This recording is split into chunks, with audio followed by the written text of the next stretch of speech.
साथियों, मैं आप सबकी भी क्षमा चाहता हूं और सभी अलग अलग राज्यों में माननीय मुख्यमंत्री और वहां के जो नागरिक बैठे हैं, मैं उन सब की क्षमा मांगता हूं क्योंकि मुझे आने में थोड़ा विलंब हो गया, आपको इंतजार करना पड़ा। लेकिन इसके पीछे कारण ये था कि आज मैं सुबह द्वारिका में भगवान द्वारिकाधीश के दर्शन करके उन्हें प्रणाम करके राजकोट आया हूं। द्वारका को बेट द्वारका से जोड़ने वाले सुदर्शन सेतु का लोकार्पण भी मैंने किया है। द्वारका की इस सेवा के साथ साथ ही आज मुझे एक अद्भुत आध्यात्मिक साधना का लाभ भी मिला है। प्राचीन द्वारका, जिसके बारे में कहते हैं कि उसे खुद भगवान श्री कृष्ण ने बसाया था, आज वो समंदर में डूब गई है। आज मेरा सौभाग्य था कि मैं समुद्र के भीतर जाकर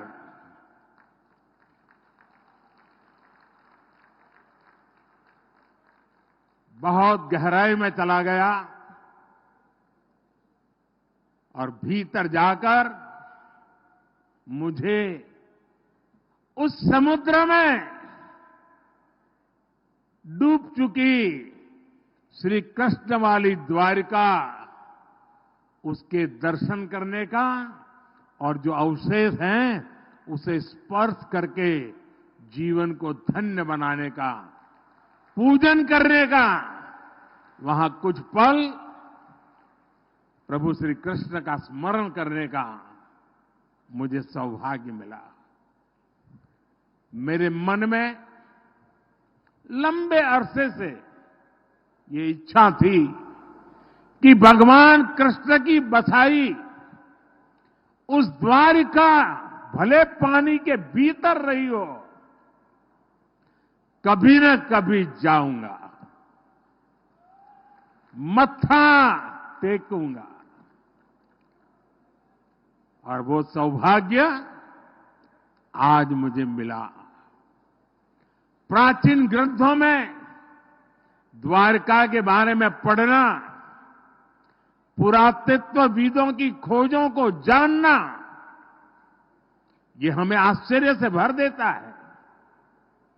आज समंदर के भीतर जाकर मैंने उसी दृश्य को अपनी आंखों से देखा, उस पवित्र भूमि को स्पर्श किया।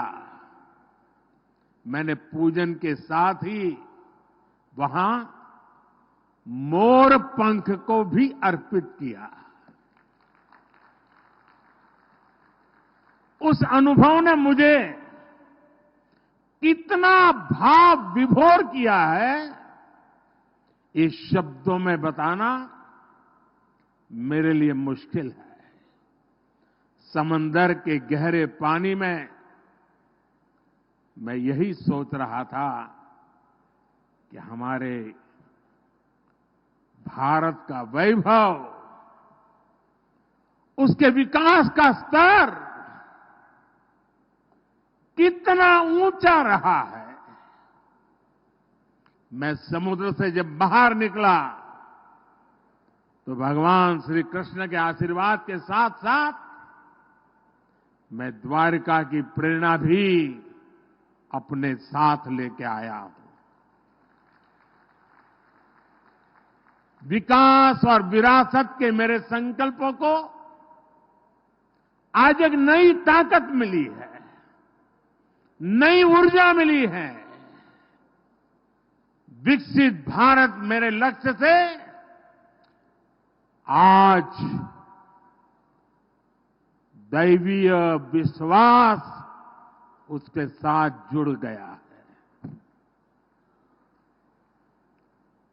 साथियों, आज भी यहां 48,000 करोड़ से ज्यादा के प्रोजेक्ट्स आपको और पूरे देश को मिले हैं। आज new Mundra Panipat pipeline project का शिलान्यास हुआ है। इससे गुजरात से कच्चा तेल सीधे हरियाणा की रिफाइनरी तक पाइप से पहुंचेगा। आज राजकोट सहित पूरे सौराष्ट्र को रोड,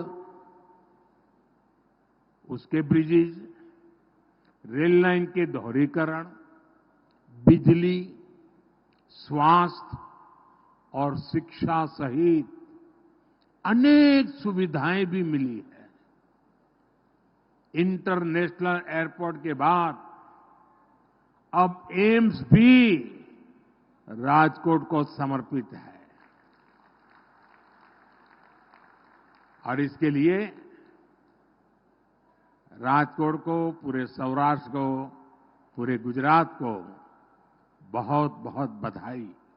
और देश में जिन जिन स्थानों पर आज ये एम्स समर्पित हो रहा है, वहां के भी सब नागरिक भाई बहनों को मेरी तरफ से बहुत बहुत बधाई।